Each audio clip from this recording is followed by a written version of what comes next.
Hello friends, welcome to the Seated Scribe, a channel where we discuss pens and writing, and I am Rudrashish Dotto.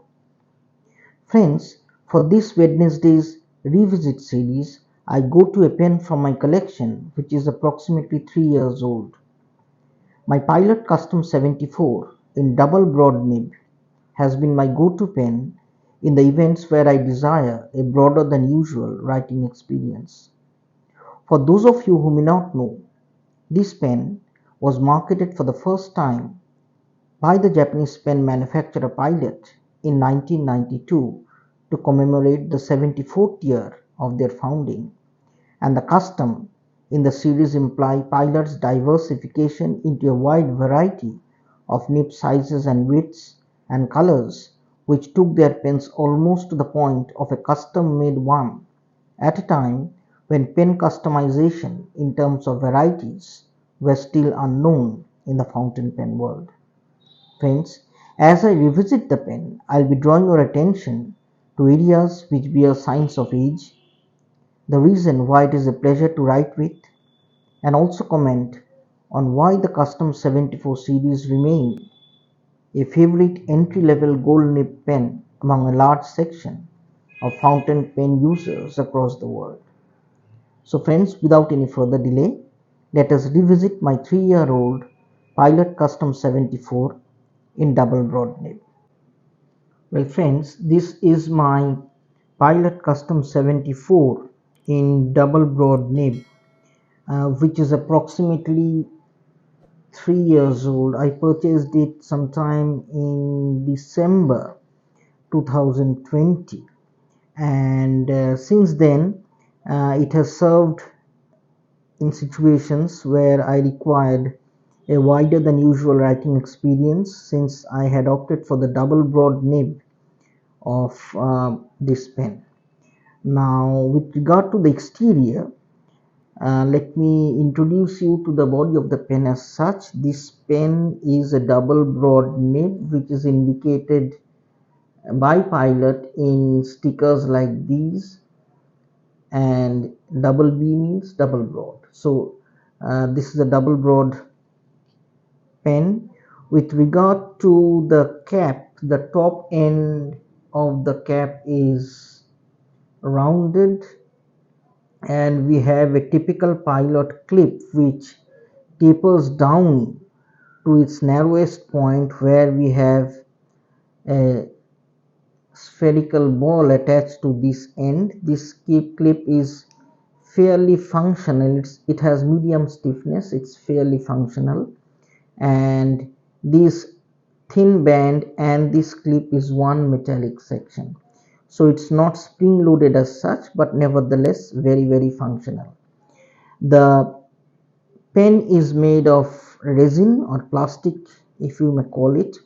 It has developed some micro scratches which my camera may not exactly pick up, but I do detect some micro scratches, and this end of the cap has two bands, as you can see, one a narrower band and the other a broader band, which has the inscription of Custom 74. I'm not sure whether I'm able to focus on it, friends. It's Custom 74 at this end, followed by a star and Pilot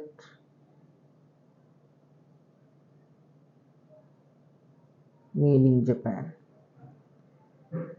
So this is all that we have in the wider band of the cap, and there is one thing which I'd like to share with you, friends. And since, as you can see, structurally this is the part that is the widest in the pen, once we keep it on any surface, and once the pen rotates to this part which acts as a stand for the pen, two regions in the band, one at this part and the other at this part, which remain in perpetual contact, with the surface on which the pen rests, they tend to develop micro scratches, and mine have developed too. If you can see, you may detect at this part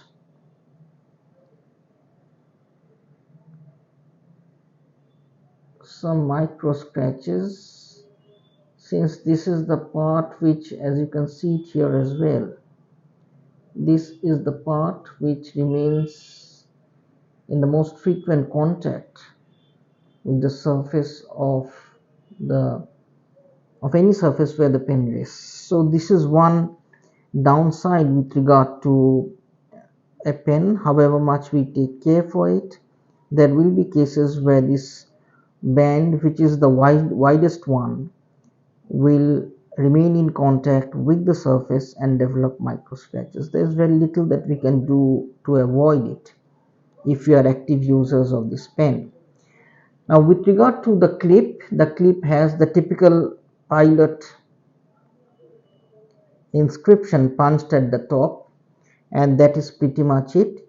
The barrel section is also rounded with a thin golden band, and to open it, it opens in just under 2 rotations. The inner part of the cap is plain plastic. There are no jackets whatsoever of any nature. We do detect threads at somewhere this end inside, which will actually hold the barrel of the pen. Now this is the nib. This is a double broad nib, friends. Let me see if I can focus it for you. So as you can see, the tip of the nib is fairly rounded and broad, and we have the routine inscriptions of pilot, and this is a 5 sized nib, therefore we have the 5 punched there with a double B implying a double broad. And if we can focus on the base of this nib, friends, this is a 14 karat gold nib. We have the date stamp. P indicates the place of the pen's factory.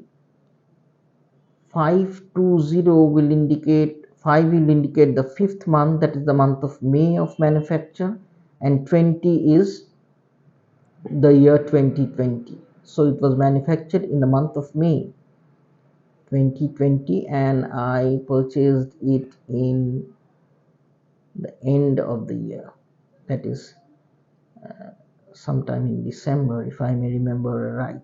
So this is the nib. It's a joy to ride with friends. And this is the feed. The feed is plastic. The feed is plastic. And with regard to the gripping section is widest at this point.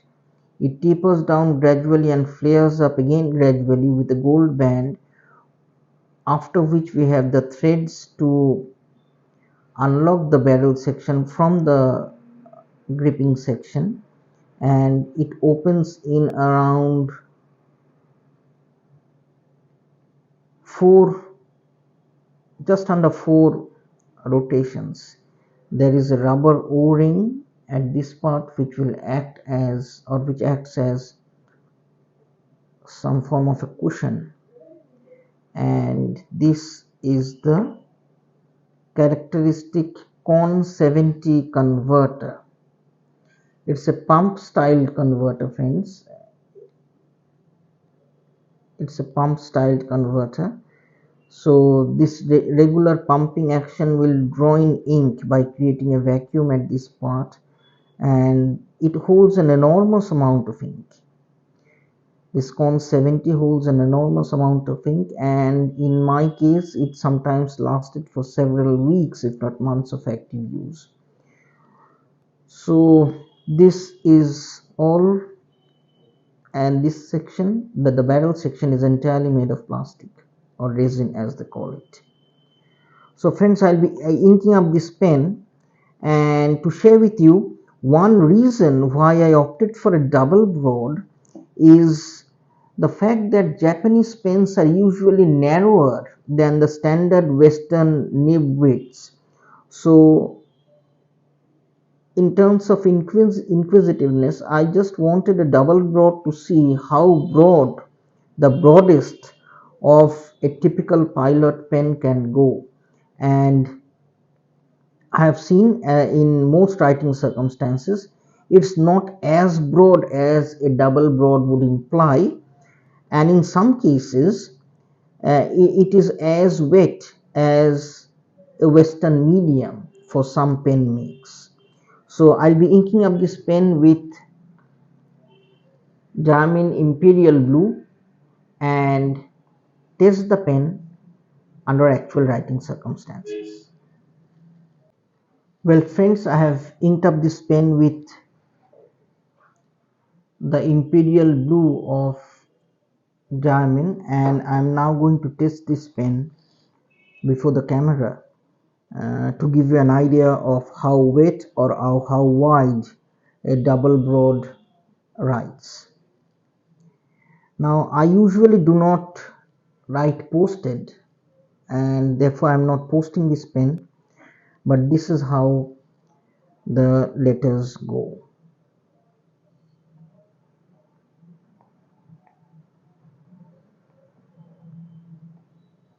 As you can see friends, the double broad is wetter and wider.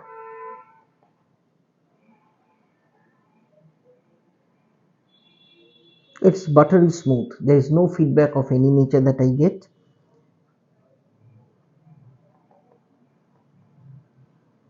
And with regard to the wetness, it's definitely a wet pen.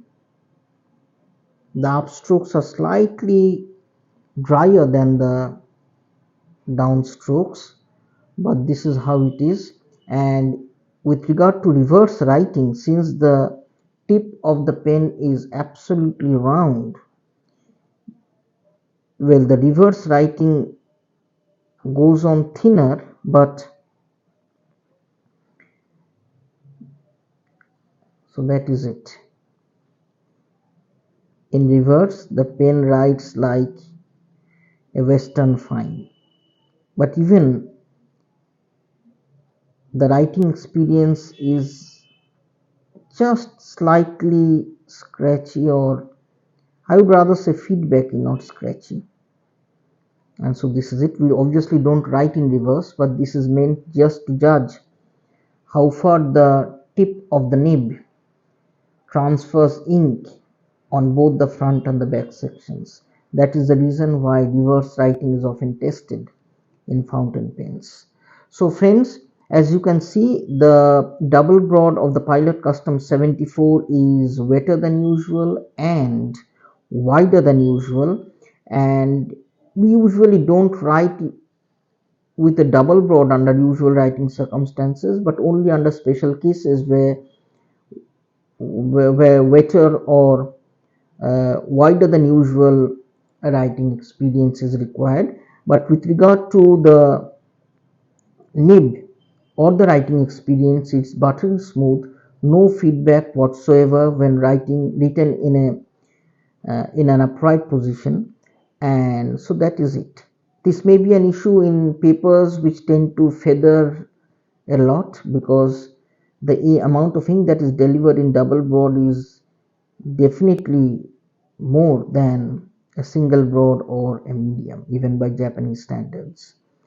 So thank you friends, this is my 3-year-old Pilot Custom 74 for you, and overall the pen stands perfectly usable, except for, as I've said, these gatherings of micro scratches at this end and this end, the two parts where the widest section of this rim remains in contact with paper or the surface on which the pen is kept.